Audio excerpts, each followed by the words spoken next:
Le Parlement du Congrès est ouvert. Avant toute chose, notamment les salutations d'usage, permettez-moi de vous révéler l'acte juridique sur la base duquel la présente rencontre a lieu en lisant le décret y afférent. Décret numéro 00168 PR portant convocation d'une réunion du Parlement en congrès. Le président de la République, chef de l'État, vu la Constitution, notamment en son article 24, décrète. Article 1er.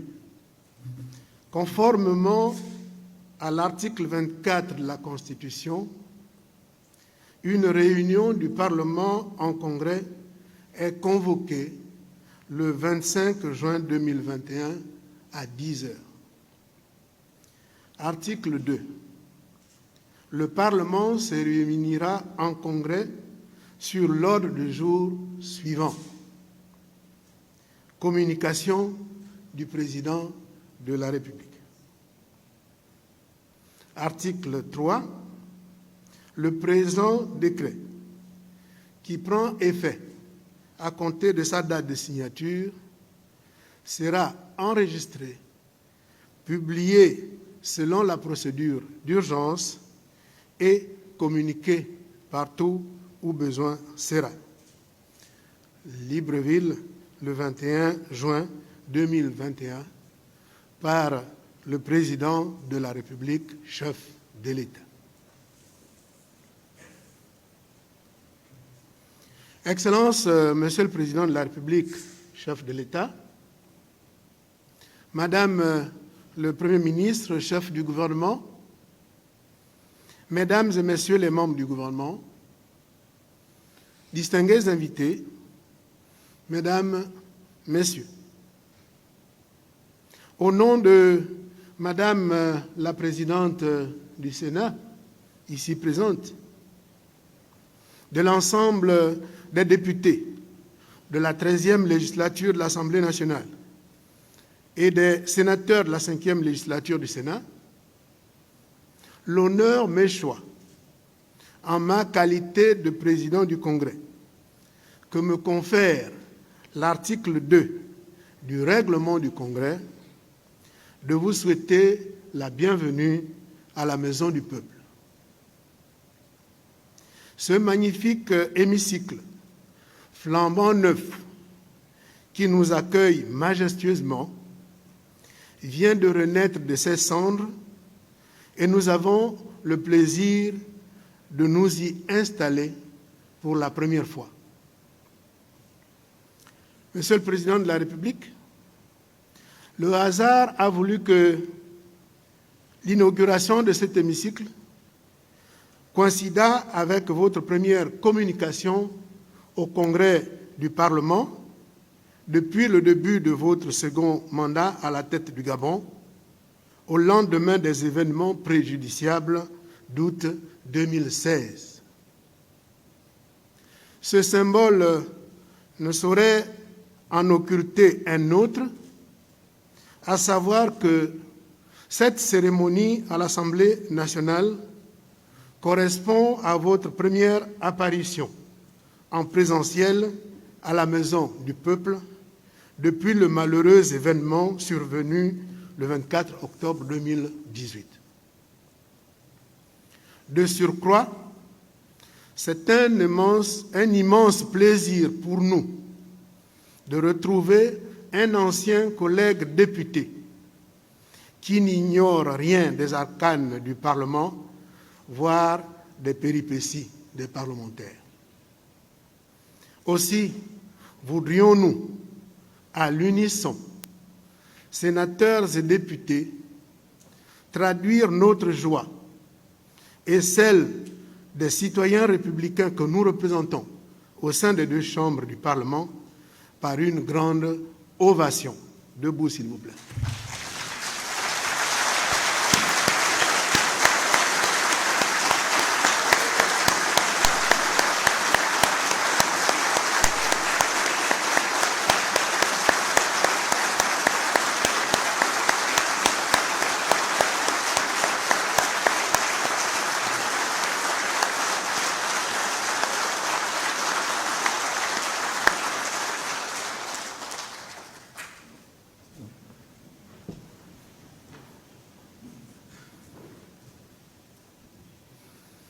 Madame le Président du Sénat, vénérables sénateurs, honorables députés, comme vous le savez, deux textes instaurent et déterminent le Congrès du Parlement. En effet, comme indiqué dans le décret dont je viens de vous livrer la teneur, la présente réunion du Congrès du Parlement se tient en application de l'article 24 de notre Constitution qui dispose, je cite, « Le Président de la République communique avec chaque chambre du Parlement par des messages qu'il fait lire par le Président de chacune d'elles. À sa demande, il est entendu par les chambres du Parlement réunies en congrès. Ces communications ne donnent lieu à aucun débat. Hors session, chacune des chambres est convoquée spécialement à cet effet. En outre, il est régi par le règlement du Congrès du Parlement, daté du 29 juillet 2003, qui dispose, je cite, article 1er.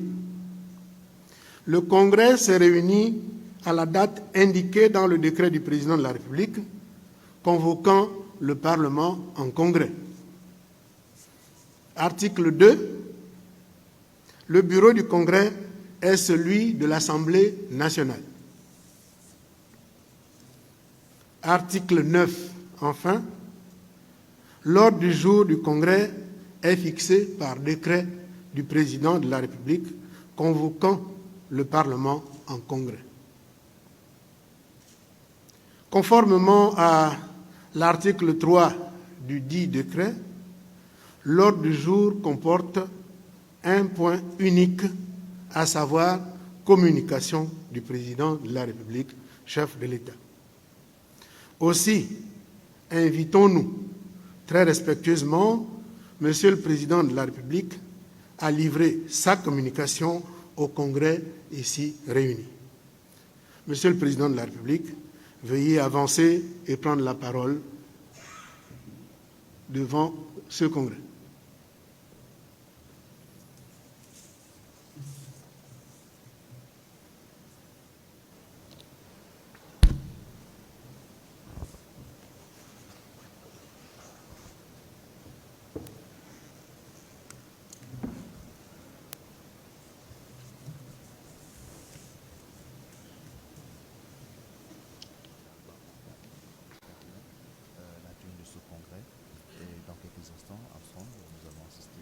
Justement, le président de la République, Ali Bongo Ondimba, le chef de l'État, va prendre la parole dans quelques instants après le discours d'ouverture du président de séance, le président de l'Assemblée nationale, Faustin Boukobi, qui s'est exprimé à l'instant. Il faut rappeler que c'est en tenant compte des dispositions de l'article 24 de la Constitution gabonaise, qui est d'ailleurs la mère des lois. Mesdames et messieurs les députés, Mesdames et Messieurs les sénateurs,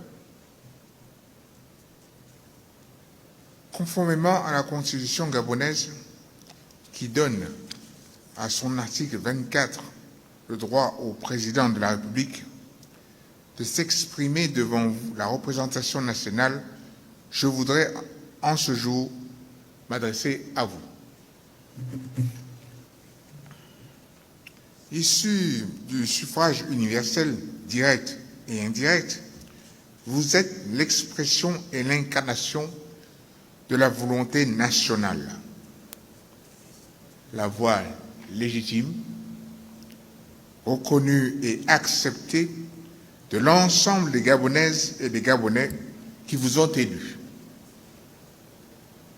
Aussi, est-ce avec gravité et responsabilité que j'exerce ce droit qui m'est accordé tout en le considérant comme un devoir démocratique.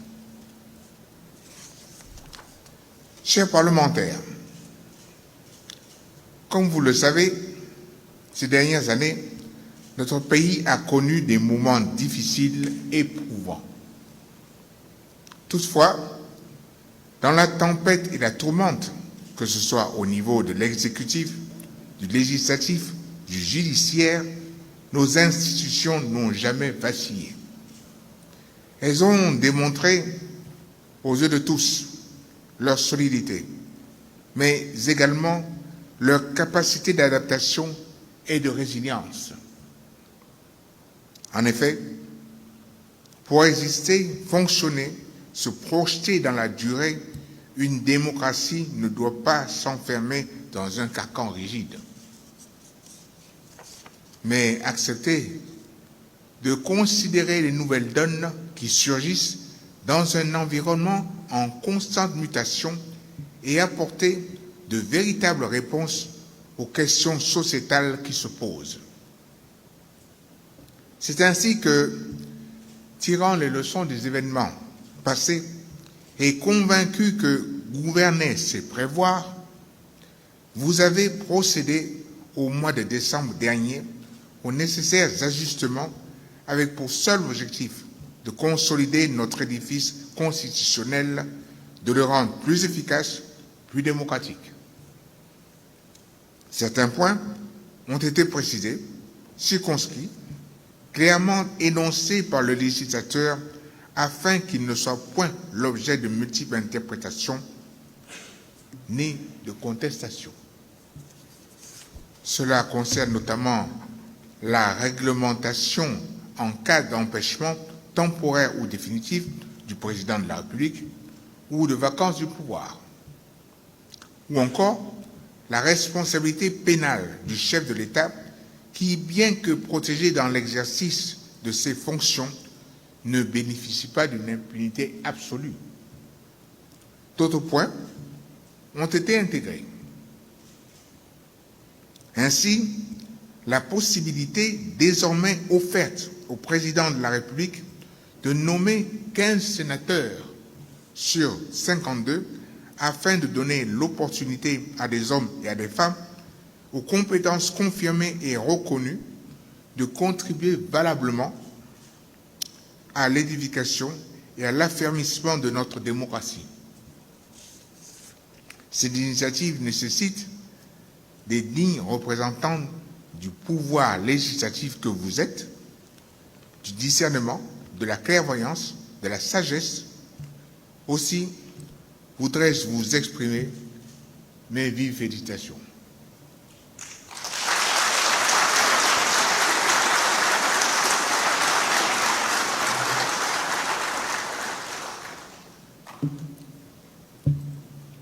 Mesdames et messieurs les parlementaires, aujourd'hui, plus que jamais que par le passé, nous devons nous rappeler la finalité de nos choix et de nos actes. Pourquoi cette quête d'une démocratie de plus en plus libérale? Pourquoi ces réformes audacieuses si ce n'est pour parvenir à la réalisation du bien commun au service du plus grand nombre? Notre boussole doit être celle-là: garantir la paix et la sécurité, promouvoir la liberté, l'égalité et le bien-être de tous nos compatriotes.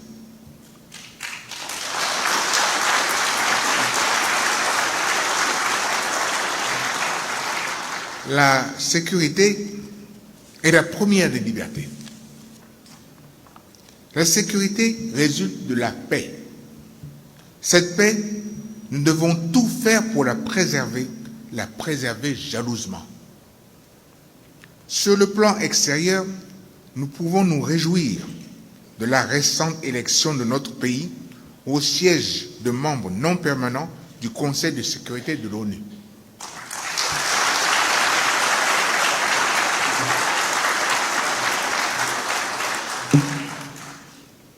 Mais nous devons également tout faire pour préserver cette paix sur le plan intérieur.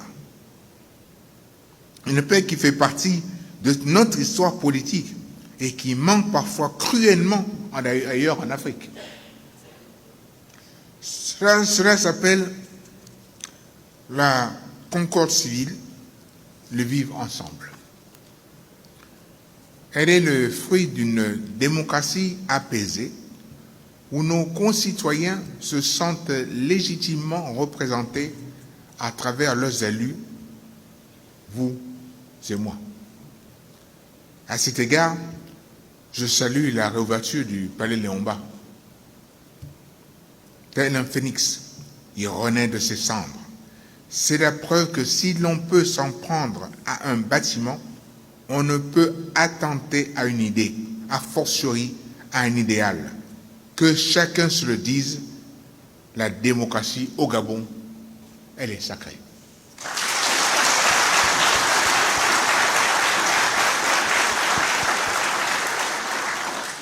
Pour garantir la paix dans notre pays, il faut assurer la justice sociale entre tous nos concitoyens.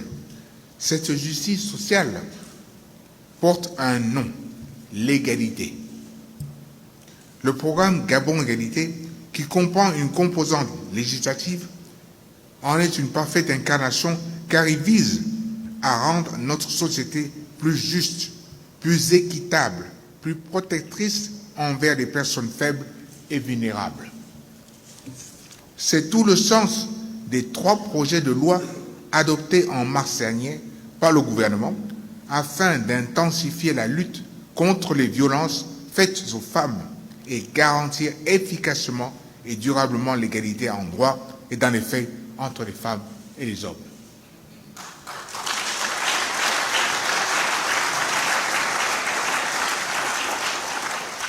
Ces textes qui modifient à la fois le code pénal, le code civil, vous les avez, mesdames et messieurs les parlementaires, récemment votés à une très large majorité. Je vous en félicite.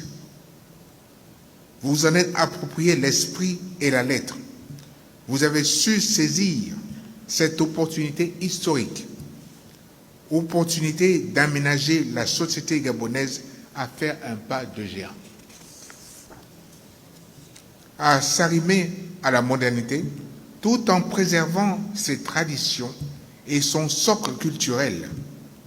Opportunité de soutenir, de préserver, de garantir par des textes de loi le rôle prépondérant que la femme gabonaise a toujours occupé au sein de nos familles et de nos communautés. Vous avez fait du programme Gabon Égalité non pas un slogan, mais une réalité.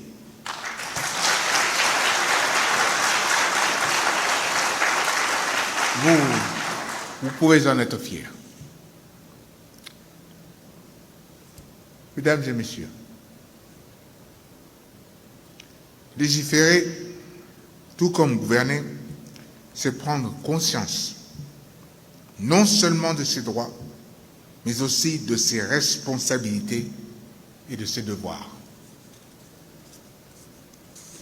Cela exige du courage, beaucoup de courage, de l'abnégation pour ne pas emprunter la voie du populisme. En ma qualité de président de la République et donc le premier magistrat du pays, je suis amené au quotidien à faire des choix et à procéder à des arbitrages qui ont une incidence sur la vie de près de 2 millions de nos compatriotes. C'était notamment le cas ces derniers mois avec la crise mondiale sans précédent qui n'a pas épargné notre pays en déstructurant nos sociétés, en renversant le socle de nos vies. Face à cette terrible pandémie de la COVID-19, des décisions que j'ai prises, notamment l'instauration du couvre-feu ou le confinement, n'ont pas toujours été comprises par les populations. Elles ont suscité des critiques, voire des contestations, mais néanmoins, je les ai prises et j'ai agi. J'ai agi en mon âme et conscience, dans le souci permanent de protéger mes compatriotes, de sauver des vies, de sauver toutes les vies. Et s'il m'était donné de le refaire, je le referais sans aucune hésitation.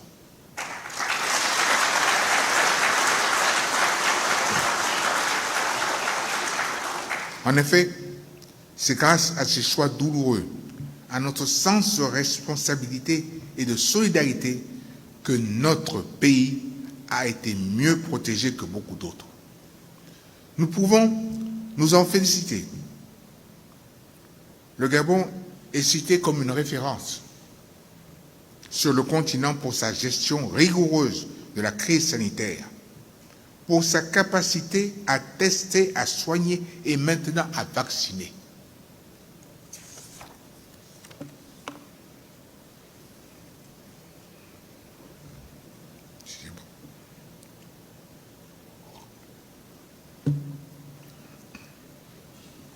Mesdames, Messieurs les parlementaires, le populisme est une voie large et facile d'accès. Toutefois, il conduit toujours à une impasse. Il est, tout comme la démagogie, l'antidote de la démocratie.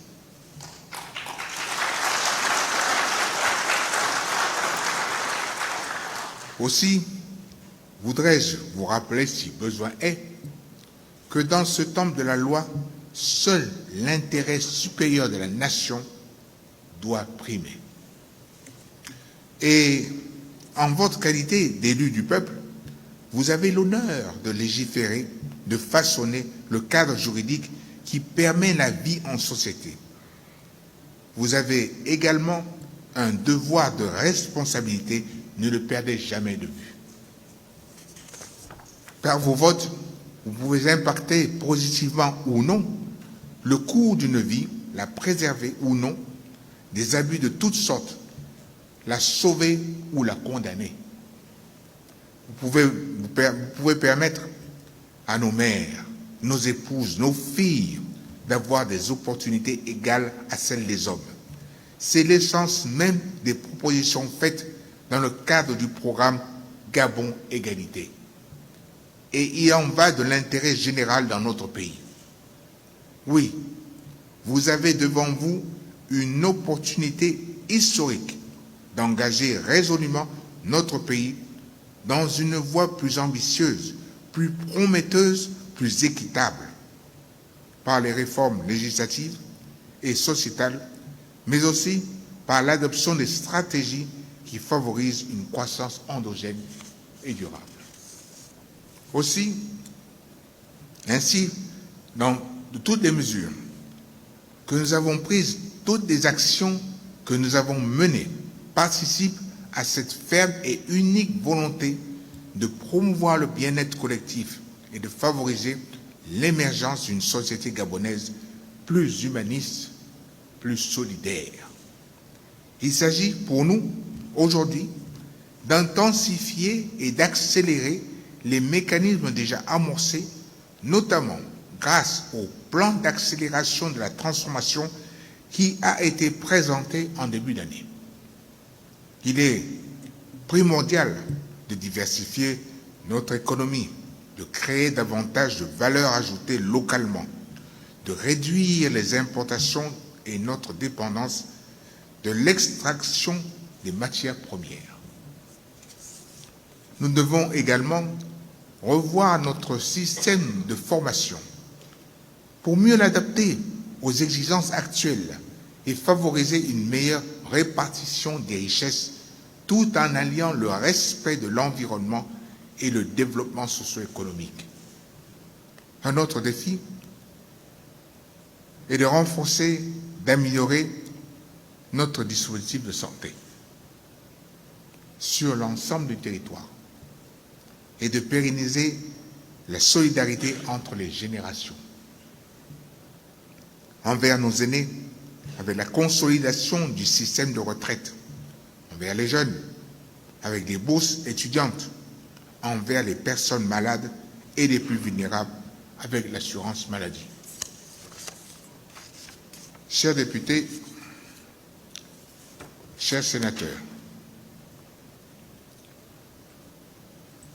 pour mener à son terme ce vaste mouvement que nous avons initié, j'ai résolument besoin de votre soutien et de votre confiance. Je sais pouvoir compter sur chacune et chacun d'entre vous, sur votre sens de l'intérêt général, des responsabilités, de la loyauté, sur la volonté qui est la vôtre de voir le nom Gabon,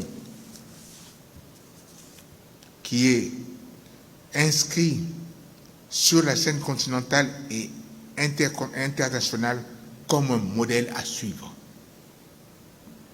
Ne laissons pas de petits intérêts particuliers, ni des agendas cachés désagréger notre unité, notre solidarité et notre vivre ensemble.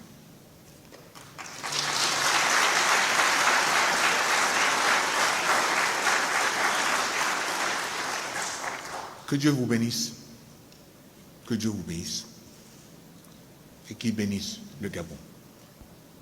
Je vous remercie.